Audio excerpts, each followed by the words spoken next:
Bismillahirrahmanirrahim. Ustaz, men bir çoğun күнөө кылып, кайра истигфар айтып, кайра эле ошол çoğun күнөөнү кылып коюп жатам.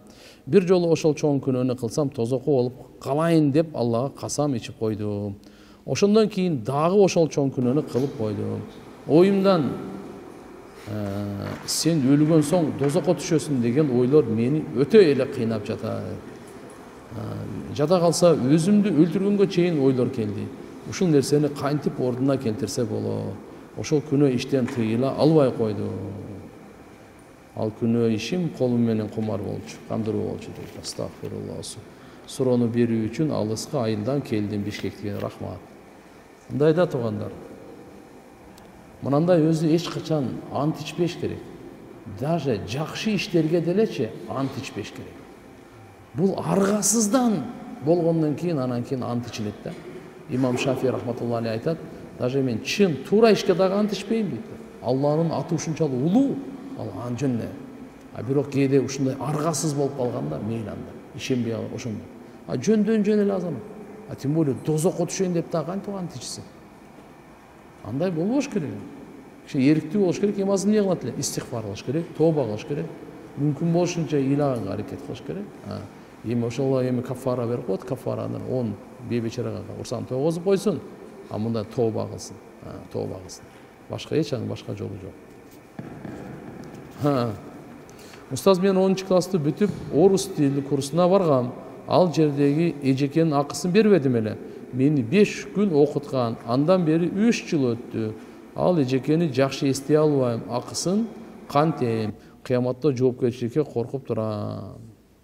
Аракет кылын, же ошо фирма болсо, ошо фирмага барып, ушундай бир эжеке эле деп таштап коюш керек. Ошол фирманы билсең керек, эми ал орус эжеке болсо айтыш керек, ушу 3 жыл мурда ушундай эжеке бар эле депчи. Кайтарып берип коюш керек, кандай болбосун. Акын эртеби кечби бериш керек бар. Мен бир досумдун кылбаган ишин кылды деп тохмат жала жабуу кылдым эле. Ага көп убакыт болду.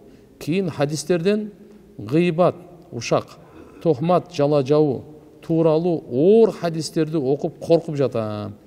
Ошол досума жолугуп, ошол сен кылбаган ишти кылдың деп айттым эле деп айтсам болобу? Же эмне деп жала жапкан, тохмат кылгам, ошолорго чейин айтамбы? Жөн эле жала жап, тохмат кылдым деп эле койсом болобу? Же эмне деп тохмат кылганды айтышым керекпи? Аны айтсам менден өмүр бою наразы болот деп ойлойм. Сен кылбаган ишти кылды деп айтып мени кишилерди, жок, мени кейлерди досум деп чын жүрөктөн каалап турам. Аллаху акбар. Караңыз, башка бирөөнү гыйбат кылган деле чоң күнөө, жала жапкан. Бирок жакын адамдарга жала жапкан бул андан чоң күнөө да. Андан чоң күнөө. Эми туугандар, бул дүйнөдө наразы болуп калат, капа болуп калат, ортобузда мамиле мындай болуп калат. Ахирет жатак. Ошон үчүн кичине дүйнөнүн ачуулугун кичпейилдик менен, кечиримдик сунап, иттик менен кетти. Мен ушу жала жаап койдум деп кечирим сураш керек. Караңыз, эгерде бир кишиге жала жапкан болсоңуз, бир киши менен эле айтып койсоңуз болот да, кечирим сурап, мен буга мисалы сиз тууралуучу буга айтканмын да, жок нерсени айтканмын да. Эми буга айтып коюшум керек да мен. Мен айтканым бар го, ошо жалган. Мен ачууланып эле, бир итчилик этип эле, өчөшүп эле айтып салгам. Бул менин эле ошо итчилик бул. Бул ошон үчүн ал таза, ал ойдон кайт деп коюш керек да. Эгерде ошондо мен 10 адамга айткан болсом, ушул тууралуучу, анда 10 адамга айтып чыгышым керек мен. Болсо Алла кечирбейт ал. Себеп дегенде бул дагы жок нерсени мен айтканмын да. Бул урдаган эмес, бирок ууру деп айтканмын да. Зынакор эмес, зынакор деп айтканмын да силергечи менчи. Бул мошенник эмес, бирок бул мен мошенник деп силер оноңорго айтпадым беле мен. Эми айтып коюшум керек, таксырлар. Ошондо мен жөн эле жеке ачуу менен, амбиция менен эле ушундай кылып эле айтып салып мына. Өзүмдү кармай албайчы. Просто ахиреттен коркуп атам, эртеге барганда эмне болот депчи. Ошон үчүн ал андан силер оюңарды бошоткула. Ал менин ката, менин итчилигим деп коюш керек. А будан кечирим сурап, анан Алладан кечирим сураш керек. 3 ишти кылыш керек да. Биринчи ошо кимге жала жапкан болсоңуз, ошодон кечирим сурашыңыз керек. Мейли, эмне деп жала жапканды айтпасаңыз айтпай эле коюң. Bir. Екінші, Алладан кешірім сұраш керек. Үшінші, мыналарға айтышың керек. Айтып қойыш керек. Қаншаға айтқан болсаң, қаншаға жайылтқан болсаң, ошоға. Өзің уруңа айттың ба, өзің районыңа айттың ба, өзің классташтарыңа айттың ба, өзің достарыңа, кимге айттың? Қандай бұлғасаң, ошондой тазалап қой. Бұл эми адилеттүүлүк, бұл эркекчилик да. Қандай бұлғадың ба, тазалап қой, болды да. Бұлғағанды білгенден кейін тазалағанды біліш керек те. Бұл адамгершілік болып қой бұл. Башқа нәрсені қыл деп айтқан жоқ па? Сен өзің қылдың ғой, сен оны біреу сен мажбур қылдыртқан жоқ қой. Все? Эми қарап тұр. Кейбір алымдар мындай деген жер бар. Бұл жала ойынша, жалада бұл таптаза болчу да. Гыйбат кичине бөлөгүрөөк. Ушактыгы өкүмү бөлөгүрөөк. Ушак мындай. Будағы бар нәрсені айту да. Гыйбат ушуну ушак деп коебуз, буну будағы бар нәрсені айту. Жала будағы жоқ нәрсені айту камын мен. Ошон үчүн будағы жоқ нәрсеге бул кыжалат болбой эле койсун да. Кечирип коюңуз, сиз ууру эмес элеңиз, мен ууру деп эле айтып салдым да буякачы. Бул оңой эле да. Эми бул ууру, же болбосо бир машина, же бир башка кандай күнөөлөр болсо дагычы. Эми ушунун бар айыбын айтканмын да. Ушу кээ бир алымдар айтат, ушу киши билсин. Сурагандарга сураса эгерде болот. Сиз мени эмне деп ушактадыңыз эле десе, анда мен айтышым керек экен да. Сизди мен ушул жакта айтып койдум, ушундай деп айтып койдум эле. Ошо айыбыңызды айтып койдум эле депчи. Эмне үчүн ошол айыпты мен оңдойн деген максатта деп айтып атат да булчу. Түшүндүңүзбү? Ондай болсо уже айтканга туура келет, өзүңө. Так мисалы эми айтпай дагы Алладан кечирим сурап, будан кечирим сурап, кимге айткан болсоңуз, ошолорду булгаганыңыз тазалап койсоңуз, бүттү Алланын алдында. Мен намаз окуган убакта артымдан муздак келгендей болуп, денем дүркүрөй берет. Артымда бирөө тургандай сезилет. Аят-ал Курсини окуңуз. Бисмиллахиллади ла ядурру ма исмихи шай'ун фил арди ва ла фис сама ва хуа самиун алим деген 3 жолу окуңуз.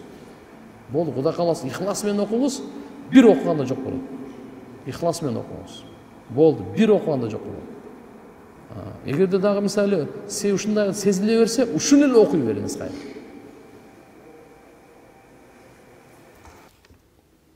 Бир алым муфти айтат.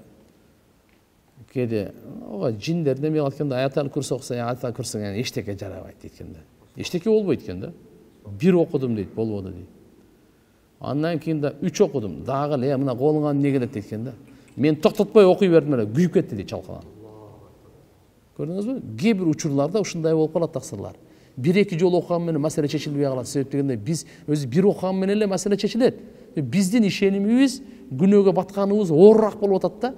Ошон үчүн мынанды кичине санын көбөйтүп коюш керек да. Түшүндүңбү? Кичине санды көбөйтүп коюңуз, болду. Суроо бергенин себеби, менин бир тууган карындашыма жин киргенби, же Алладан келген кереметпи? Анткени Кур'ан окуганды билчи эмес. Азыр Кур'анды шар окуйт. Окуп алдына ала бирдеме көрүп айтат. Так. Түшүндүрмө бериңизчи. Мен дагы кээде карындашымдан алдына ала, сурап калам, ошол кандай болот. Мындай Кур'ан окуганга касиет экен, машаалла, бул Алланын керемети өтө жакшы. Бирок эртең эмне болот? Буну айткан уже куфур таксыр.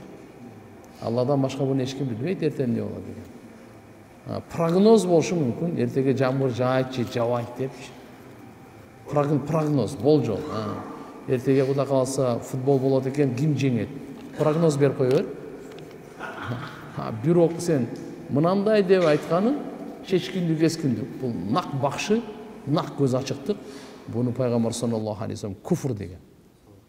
Мындай болбойт. Калган Кураннан. Ана ошондойго сен байланып каласың, анан сен аны Кудай кыл болбойт да. Таксырлар караңыздар, бардык Аллага чакырайлы, пайгамбарга чакырайлы. Кет. Кыргоол, кекилик, коён сыяктуу жандыктарды кармап жеш үчүн капкан койсок, ал бутунан түшүп, биз барганча өлүп калган болсо адалбы? Же арам болуп калабы? Эгер капканды койгондо бисмиллахи Аллаху акбар деп койгон болсо, кененирээк түшүндүрүп берсеңиз адал болот. Бисмилла Аллаху акбар деп койсоңуз болду. Бисмилла. Эгерде барсаңыз, тирүү таап калсаңыз болду.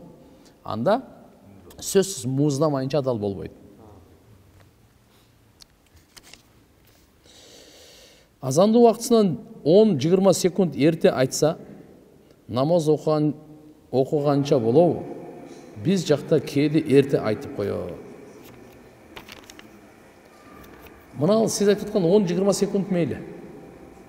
Себеп азандын өзүнүн убактысы все равно кирип калат да.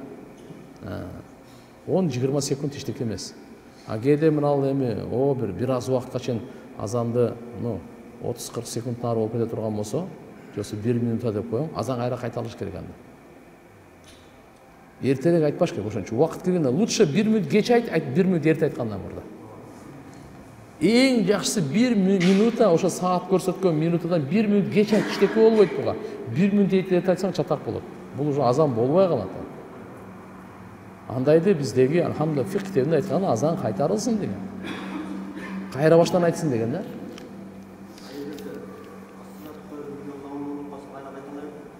Жок, кайталабай. Ошо койдон бүттү. Эгерде унутуп калса, туура суроо берди. Кээде бул эми көбүнчө берки 4 маалда айтылбайт да. Ошон үчүн анча-мынча кээде унутуп калат да. Бул Билал разыяллаху анху айтканда, пайгамбарыбызга аябай жаккан, намазга, азанга кошуп кой деген да. Апам чачын боёйт, жууганда гусул өтөбү же чачты алып салуу керекпи? Жок, чачты албай эле коюш керек. Бирок караңыздар, боёктор ар түрлүү. Суу өтсө, ал аялдар өзү четсин, мен билбейм аны. Краскабы, боёкпу, балеси болсо дагы, суу өтө турган болсо, гусул өтөт. Макул, боёгу жарай берет. Эгерде суу өтпөй турган болсо, гусул да даратта жарабайт. Имам Махди 2023 жылы чыгат дейт. Аллаху акбар. Имам Махди чыкканча эмне кылабыз? Эмне кылабыз? Сабак өтөрөбүз бу жерде. Так, Имам Махди чыгып калса, аскери кылчы бизди деп дуа кылсак болобу? Машалла, болот. Окумушсузбу? Бир Имам Махди 23 жылы чыкпайт, бул точно эле. Сен чыгат деп атасың, мен чыкпайт деп атам. Имам Махди мындай. Кыяматтын белгилери бар. Кичинекей белгилери бар. Чоң белгилери бар. Кичинекей менен чоң белгилердин ортосунда ажыраткан белги Имам Махди. Бул кичинекейлердин эң акыркысы, чоңдордун эң башы. Түнүктүбү? Имам Махди. Бул келет. Риваяттарда келет, алам зулумдук менен толтурулганда Имам Махди келип туруп, адилеттүүлүк менен толтурат дейт. Риваяттарда 7 жылга да бардыгын тегиздеп коет экен. Алла Таала ушунчалык күч, ушунчалык илим, ушунчалык дух, ушунчалык кубат, ушунчалык сүр, ушунчалык билим, ушунчалык жардам, ушунчалык колдоо берет. Анын аты Мухаммад. Атасынын аты Абдулла болот. Бирок өзү Имам Махдимен деп чыкпайт ал. Азыр чыгып атпайбы анча-мынча жердечи. Бунда чыккан, мурда деле болгон. Мен Имам Махдимен деп жиңгирип алгам, эмне болгон? Имам Махди. Ар жерде болгон мындайчы. Бир мынча Нурулла кара айтып берип атат эле. Бир бала ооруп калган окуу жайда, анан кийин жиндиканага алып баргыла деп алып барган экен.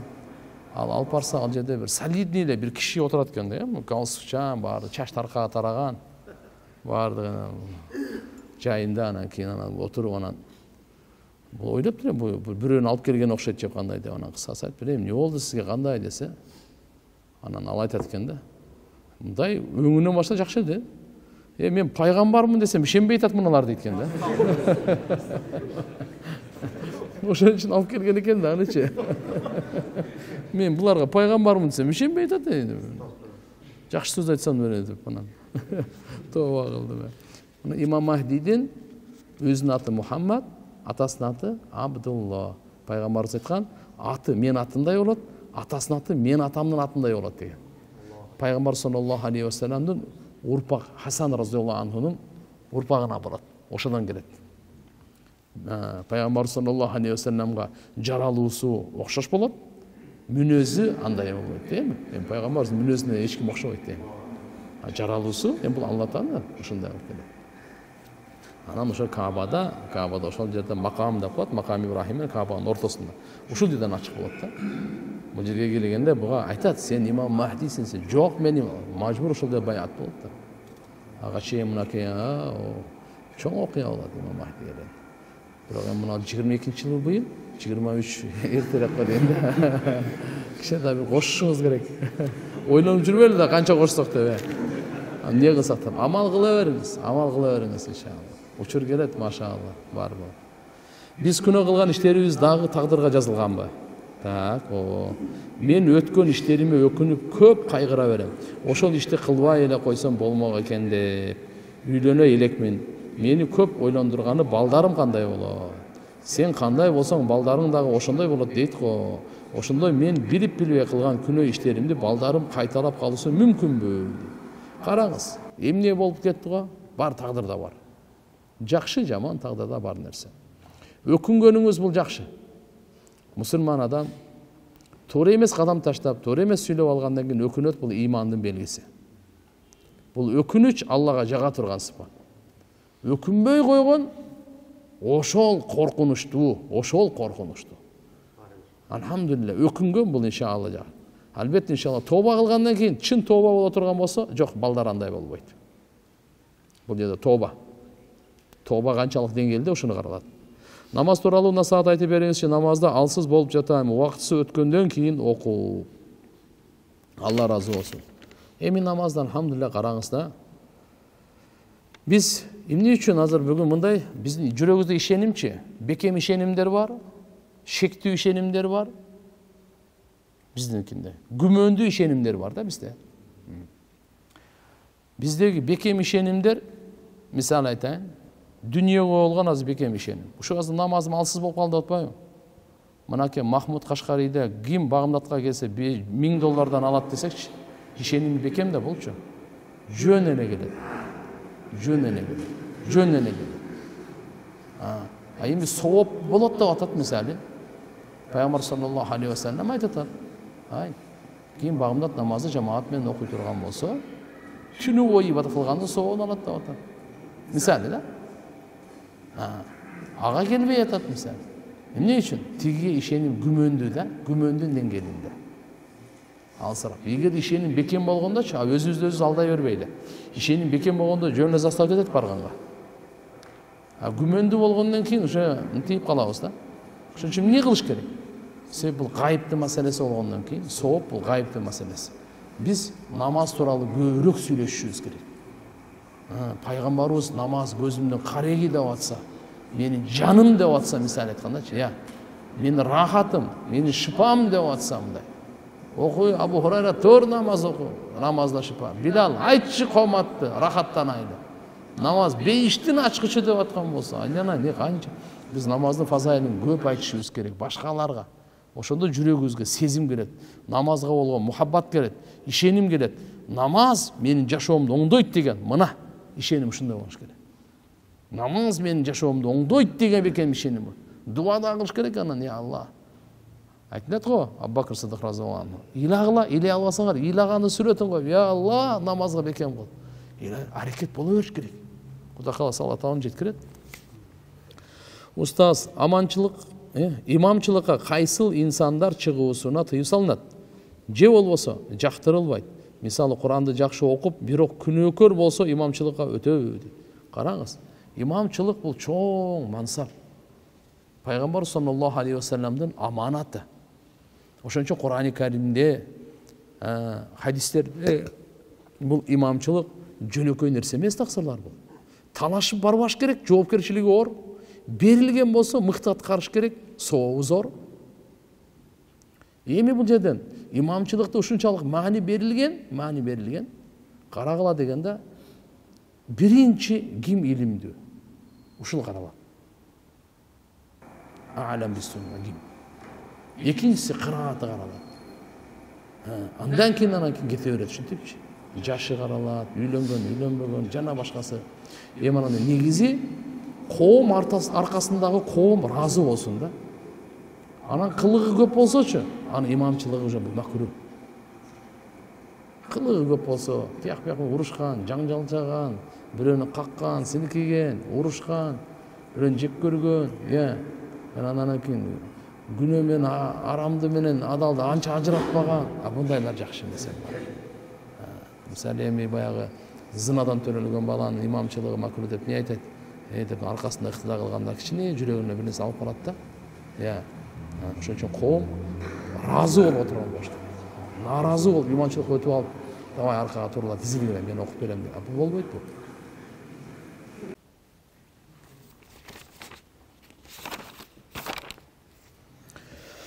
Көпчүлүк аалымдардын айтымында каза намаз кабыл болбойт дешет. Мен муну имам Ахмад жана имам Шафии мазхабын карманган чоң аалымдардан уккам. Ханафи жана Малики мазхабтын көз карашынан айта кетесизби? Чыныгы ушундайбы? Же адашканмынбы? Адашкансыз. Ханафи бул караңыздар, намаз пайгамбар саллаллаху алейхи вассалам өзү казасын каза окуган күндөр болгон айтканда. Хандакта, лайлаты тарис деп коет. Түндүн эң акыркы бөлүгүндө келип чарчап келип уктап калганда багамдатып окуганы. Өзүнө хадисте бул фейл дагы бар, сөзү дагы бар. Ким уктап калса, унутуп калса, эстегенде, ойгонгондо намазын окусун каза. Фукаха аалымдар, сахабалардан мынандай айтылган деп толтура табииндерде. Ошо муундан бери келип туруп анан кийин жазылат. Каза намазды окуш керек. Эмне кабыл болбойт? Аллаху акбар. Карызсың сен. Бул Алланын эсеп кыямат күнү биринчи намаздан болот. Биринчи ушуну түшүнүп алып атасың. Пайгамбарыбыз айткан, эң биринчи эсеп китеп кыямат күнү Алла менен бенденин ортосунда намаздан башталат. Намазы жакшы чыкса, башка амалдары жакшы чыгат. Намазынан өтпөй калса чатак. Инсан менен инсандын ортосунда кандан башталат. Инсан менен Алланын ортосунда намаздан башталат. Унутпайлы. Эсеп китеп болот сөзсүз, биз ишенимибиз бекем. Кыямат күн бекер эмес, тамаша эмес. Бейиш, дозок, эсеп китеп, тараза бардыгы бар. Мунун бардыгы бар. Ошон үчүн туугандар биз неме кылбайлы муну. Жөн көрбөйлү. Сөзсүз иншалла каза намаздарды окуш керек. Мисалы бир адам исламда эмес, азыр 30га чыкты же 40га чыкты. Бүгүн исламды кабыл алды. Бул мургачы эми бул ислам неме каза намаз окуйт буга. Анан тооба менен каза намаз кечирилбейт, ушуну билип коет.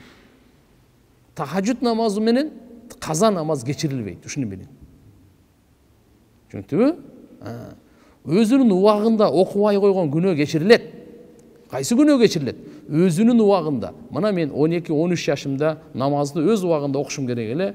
Акыл эске жетип, Алла Таалам ушуга, ушу деңгээлге, ушу мүчөлөрдүн баардыгын толук кылып берип, акыл эсин берип балагатка жеткилди. Макулбу? Жеткирди. Эми мен намазымды окушум керек эле. Кандайдыр ойноп жүрүп, футбол ойноп, ар жакта жүрө берип, намазды каза кылып жүрө берген экенмин. Бирок өзүмдү мусулман деп сезет элем. Мусулман деп билет элем. Мен өзүмдү кафыр деп эсептебейт элем. Болду. Мойнуңузда ошол казаларды беришиңиз керек.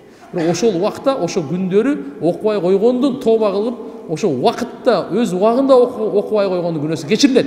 Бирок намаз ал кечирилбейт. Түшүндүңүзбү? 1000 сом алып туруп мынакей. 5 жылдан бери бербей жүрөт да. Дайыма айтып атам, бербейт. Анан кийин келип алып келип берип атат да маңачы. Таксы бул 1000 сомду кайтарып берди, бирок 5 жыл мени какшаткан кечирилет пока. Түшүндүңүзбү? 5 жыл мен кыйналдым. Бала чака биякта мисалы бербей жүрдү. Канча деген психоват эттим. Канча мисалы ар кандай да. Бирөөгө 1000 сом алам ага таксыр.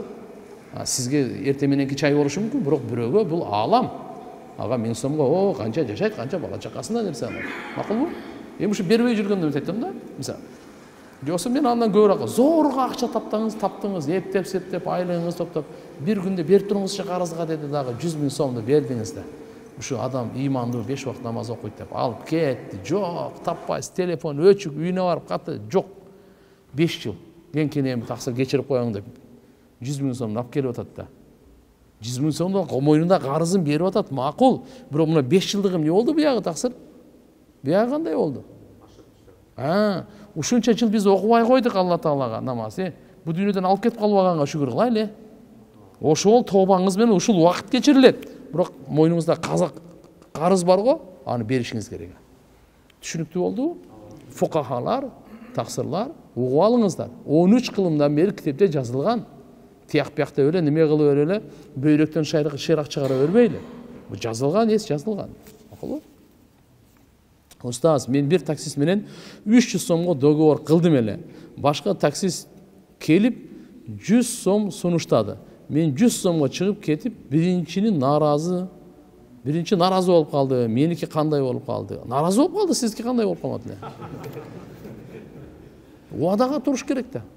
Болбоду дегенде мейли 100 болуп калды, а тигини атай убары болуп келгенин акысын берип коюш керек. Сиз заказ бердиңиз, эгерде же болбосо эгерде мына убада кылып отурам деп койдуңузбу мисалы. Эгерде 300 деди, сиз чечелексиз да, ага чейин күнөөкөр болбойсуз, сизге тандоо эсеби бар. Болду 300 сом кеттик. Лафз деп коюп буну. Сизден сөздөн чыктыбы? Андан кийин менен келип, 100га деп. Анда буну ыраазы кылып коюш керек болот таксыр. Заказ бергенден кийин заказдын акчасын бериш керек. Чыкпай калсачы. Таппай калса, азыр не дегенде издеген бир эме бар азыр.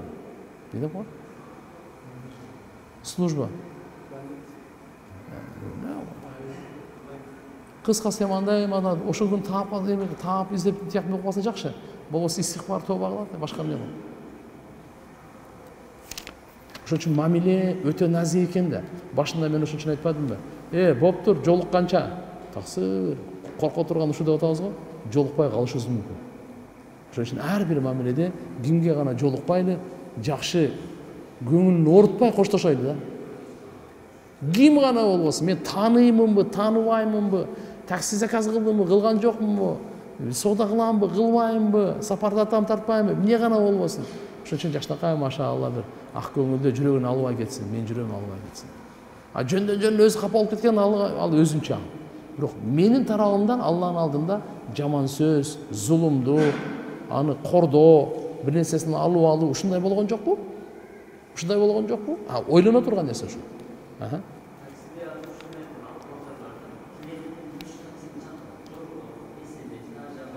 Кандай? 3 такси чакырат.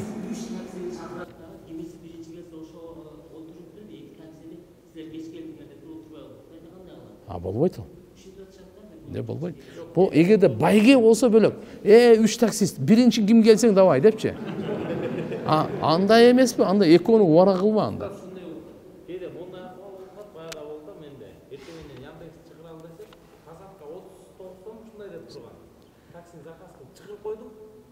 Бизге жеткине анда 101 сомго көтөрүп кетти кайра Казакка. Биз отмена кылып койдук кайра. Анда кандай болуп калды? Эшти тура анда сеники. Сеники тура. Себептен баягы 39 боюнча баягы фиксировать этилген да. 39га мен макул дедим да. 100 таксыр кечирип коюңуз. Мен 39га фиксировать этилген да. Качан чалганмын, ошондо баягы 39. Ошо ойну.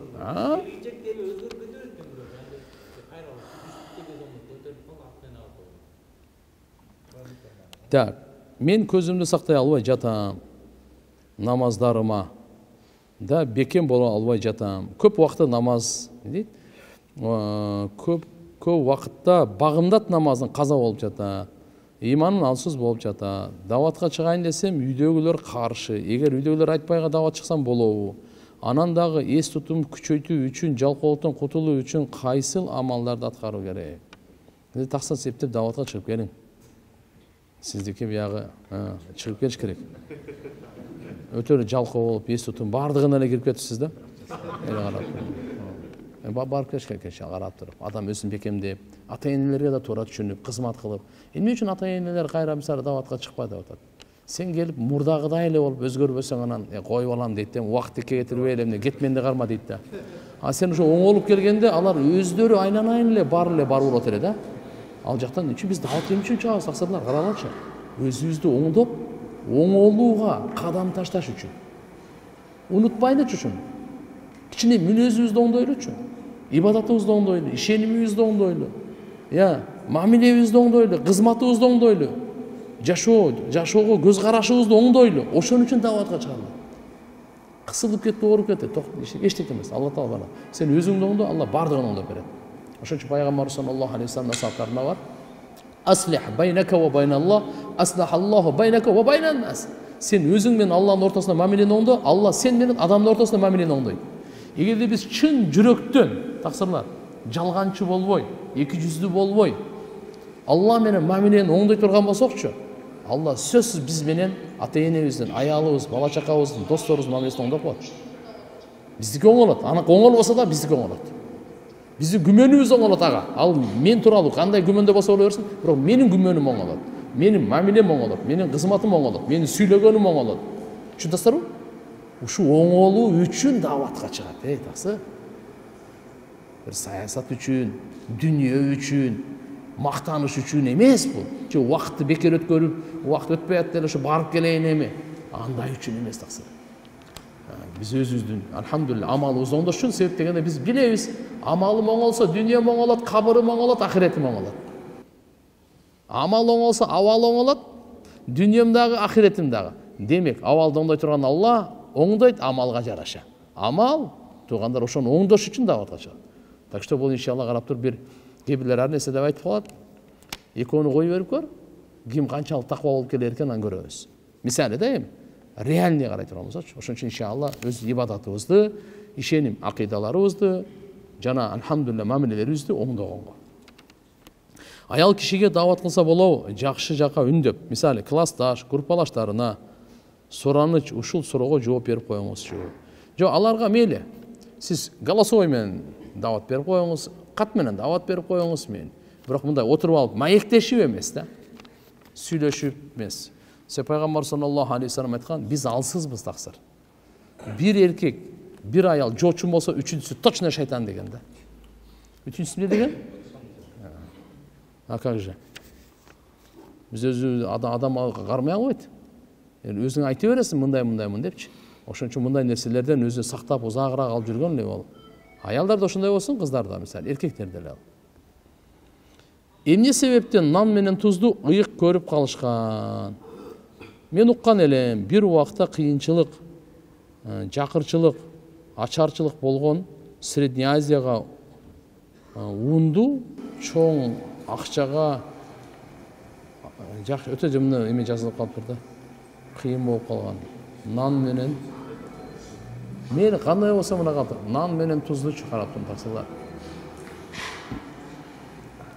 Нан менен туз эмес, бизде бардыгы эле нематы.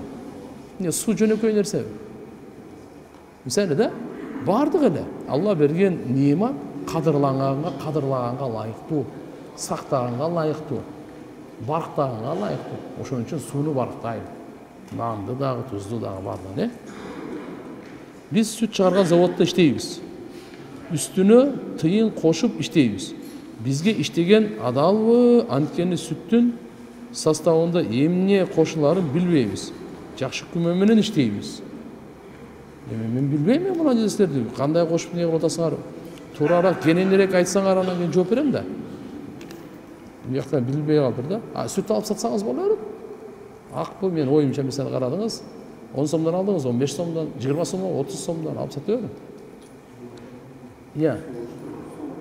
Суу кошкондо эле болбойт анда. Суу кошкондо анда болбойт. Жетекчилерибиз Белая река деген фирманын жетекчилерибиз намаз окуганга 44 айга даватка чыкканга кодамалар бирок адилетсиз мамиле кылышат. Каякта кодама адилетсиз болуп атса? Андайды кодама деп айткан ылайыктуу эмес. Жарашпайт да ылайыктуу эмес. Айтпаш керек аны кодама деп. Мектепти бүттүм. Кыргызстандагы медреселер тууралуу маалымат айта кетесизби? Саид Нурсилердин, Сулайманчылардын, Арашандагылардыкы. Жакшы, окусаңыз болот. Муфтияттан эмелер өткөн көзөмөлүндө. Мен жакында Германияга учканмын. Жумушум 7-10 саат болот экен. Учамын экен. Жумуш убагында намаз окутпайт экен. Казасын окуп турсам болобу? Эми ушунча 7-10 саат окуганыңызда карап көрүңүз да. Обед деген бар, туалет деген бар, дем алуу деген бар. 10 саат иштегенде адам өлүп калат го эми. Ошол дем алуу, обед, ажаткана, ушу намазды убакыты ошончо кичинекей алат. 2 рекет намазга канча убакыт алат? 4 рекет фарызга канча убакыт алат азыр мисалы? Мындай санап көрөйлү азыр, орто окуп көрүңүз. 3-4 минутта да мисалы. Андан деле кыска нуска окуй турган болсоңуз, бирок окуганга аракет кылыңыз таксыр. Шылтой издесек, издей беребиз. Бүтпөйт. Эшиги жабылбайт кыямат күнгө чейин. Эгерде жок, эрктүү, макулбу? Алла субхана жүрөк бекер ниет болсо, Алла таала ачып кое берет, ал оңой эле бүтө берет. Аллаху акбар кабира. Мыналарды кандай кылма? Окуй берейин мынарды. Мен бурдагы жылы 4 айга барып келгем. Азыр дагы бараар учурум келди. Бирок карызым өтө чоң суммада. Москва шаарында иштеп жатам. Эмне мен кылуум керек, кайра барып чыгып кетейинби же калып карызыма иштешим керек? Карызыңа иштеп, карызыңды төлө десе. 4 айга чыкпасаң карызыңа ким төлөп берет? Сен анан көрө ошо карызыңды төлө. Мен илим багытында сиз просто мындай да динди жаман көрсөтпөш керек тасыр. Сиздин намазыңыз, 4 айыңыз, Кураныңыз, илимиңиз барбы? Мубарак болсун. Мамилени тууралап кое бериң тасыр. Мамилени пайгамбарыбыз айткан экен, ошондой эле кылып кое бериң, болду. Ошон үчүн мамиледе ортого намазды, ажылыкты, даватты ортого салбаш керек тасыр. Ушуну билиңиз. Кээ бирлерибиз ушундай да сала коебуз да ортогочу. Эмне үчүн сала коебуз билбейм. Мени мындай признавать этсин дейбизби? Же мени кичине коркуп калсын дейбизби? Же кичине түшүрүп берсин дейбизби? Же мен алдабайм, ошон үчүн мен мыналарым бар деп айтып атабызбы? Андай жок эле, мамиле өзүнчө да алдакса. Мамиле өзүнчө, мүнөз өзүнчө. Эгер чын айтсак, кечирип коесуздар, мен өзүмдүн жашоомду алсам, эң көп алданганым ошо диндарларга алданганым сен. Карапчы. Эми мындай динге бекем болгондо алар алдабайт эле. Алар алдабайт эле. Ошо диндин кейпин кийип алдагандардан коркоюм. Угуп алыңыз, диндин кейпин кийип. Макулбу? Мисалы, намаз окуп, ажыга барып, даватка чыгып, сакал коюп, башка чыгып. Ошон үчүн мамиле эс мамиле. Кандай гана болбосун, биз алхамдулилла жакшы. Бизден да кемчилик бар да, ката бар да. Ошонун баардыгы убагында мамилени так, текшерип, жазып, кол коюп, күбө, ушундай шариаттын талабы болчу. Биз баягы ишенип эле бул бейиштик все. Бунун айтканы периштеден кем эмес деп эле, анан эле карап койсоң, оозуң ачкан бойдон каласың, ол жок. Мен илим багытында сиз окуган окуу жайга окусамбы деген ниетим бар. Ошо кантип, кандай жол менен барсам, устаз? Азыр бул жакта окуш керек менимче. Кыргызстанда жакшы окуңуз. Чет мамлекетке барсаңыз анан мейли. Ошондо келсеңиз, кудай калса жолдомо деле айтып беребиз. Тамеки жана насыбай чөнтөгүндө туруп намаз окуса өтөбү? Намаз өтөт. Бирок эми тамеки, насыбай менен чогуу алып жүрүү жакшы эмес ошо. Булар намаз өтөт эми, намаз өтөт. Бул эми мындай карап турганда кийимге баягы нажас болуп, кийим нажас деп эсептелинбейт болчу. Макулбу? Мисалы, кан, арак, зара, заң дегендейчи, алардын немесинде эмес буларчы. Койнунда кото таш бар деген ушул окуйт э? Койнунда кото таш бар. Кээ бирлер бар да, сигарети бар, анан карап эшикке коюнча уртап кетет. Анан койдуп намазга кире берет. Намазында анан ойлонот анан. Да жакшы ушу ой келип калган, ушу сигарет менен кана кычалат болуп, ошон үчүн суроо берип атат да. Сигарет чөнтөгүмдө бар, кандай болот депчи. Ташташ керек. Өзүңүзгө ырайым кылың, таштаппаң. Сизге суроо менен кайрылып жаттым эле. Турмушка чыкканыма жакында 1 жыл болот. Кош бойлуумун, үй бүлөбүз менен намаз окуйбуз. Жолдошум иншалла туура жолдо. Бирок менде бир көйгөй болуп жатат. Күйөөм 4 айдан бери иштебей жатат. Алдан дагы көп болуп кетти окшойт. Үйдө кайненем эле иштейт. Чогуу турабыз. Иште деп айтсак эле ооба деп коет.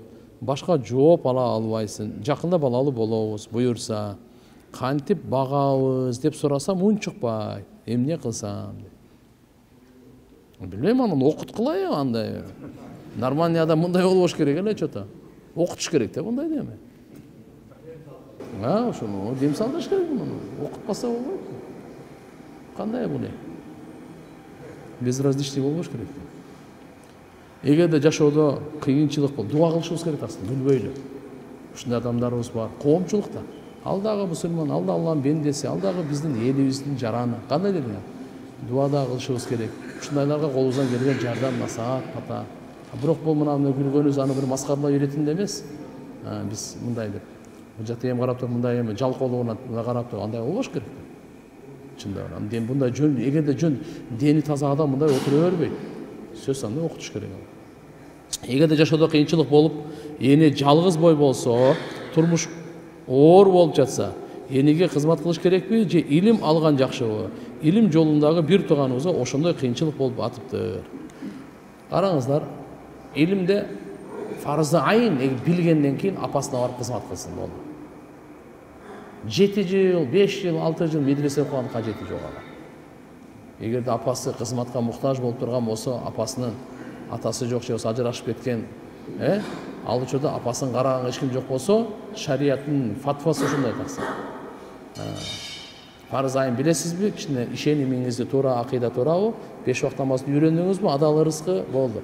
Шарияттын чоң китептерин фарзы кифаялардын бардыгын окуп бүткөн. Милдеттүү эмес ал. Сизге сөзсүз фарзы айын болгон, ошол милдеттүү болуп эсептелет. Адал арам. Анан барып апаңызга кызмат кылыңыз. Кээ бирлери бар да ушинтип талаалап кетип жүрө берет. Апасы бияктан эгерде апаңызга кызмат кылган биякта бирөө жар дагы бир туугандарыңыз болсо, эже карындаштарыңыз болсо, анда бөлөк кеп. Бирок эгерде сиздин кызматыңызга көз каранды болсо, анда сиз илимди токтотуң да апаңыздын кызматыңызына барың. Өтүп кеткен башка коомдогу адамга дуа кылса болобу? Мисалы христиан болсо, жок болбойт. Караңыздар, тирүү болсо хидаятын Алла хидаят берсин, иман берсин, туура жолго салсын деп дуа кылса болот. Өтүп кеткенден кийин Алла кечир деп дуа кылса, кээ бир алымдар айткан, этияттасын, имандан ажырап калбасын деген. Түшүнүктүүбү? Мусулмандарга, өлгөндөргө, мусулмандарга гана дуа кылынат. Мусулман эместерге дуа кылынбайт. Бейишке киргиз, күнөөсүн кечир, жана башка жок. Канча жакшы көрсөң дагы, канча болуп кетсе дагы. Макулбу?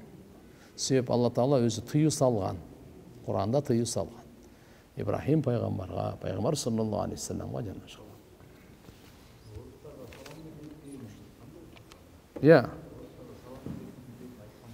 Салам бербеш керек? Салам алейкум деп айткан болбойт. Жок, эмнеге болбойт? Орустар менен дейт. Орустар менен салам аля ман иттабал худа деген бар да. Биз кичине башкачараак да. Здравствуйте.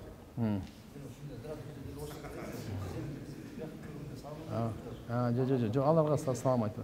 Эгер алар сизге салам айтса, анда ва алейкум деп эле коесуз. Эгер ал салам айтса, бирок сиз салам бербейсиз, жөн азыркындай эле. Салам алейкум деп. Кандай ден соолук жакшыбы дегендей эле да. Так. Сизге сурообуз бар эле. Менин жашоомду өзгөртө турган, сизге жолуксамбы деген сурануч өтө маанилүү. Бүгүн сабактан кийин жолуксам болобу? Кечиресиз таксыр, бирөөгөн сабактан кийин бирөөгө убадам бар мен. Ошон үчүн иншалла сурооңуз болсо ошол жерде бере бериңиз, жооп бергенге аракет кыла беребиз. Азыр мен өзүм сүрөтчүмүн. Балдарымда мени тартып сүрөт боюнча курстардан окутса болобу? Караңыз, адамдын сүрөтүн тартпасын. Бул шарият эми. Ошон үчүн иншалла мына жаратылышты, жанагы мечиттин сүрөтүн, ысык көлдү, Алатоону тарта берсем. Таксы мына капа болбойсуздар, мунаны окуш мүмкүн эмес. Сиз айтыңыз эми. Bizde iki soru vardı da biri ondaydı.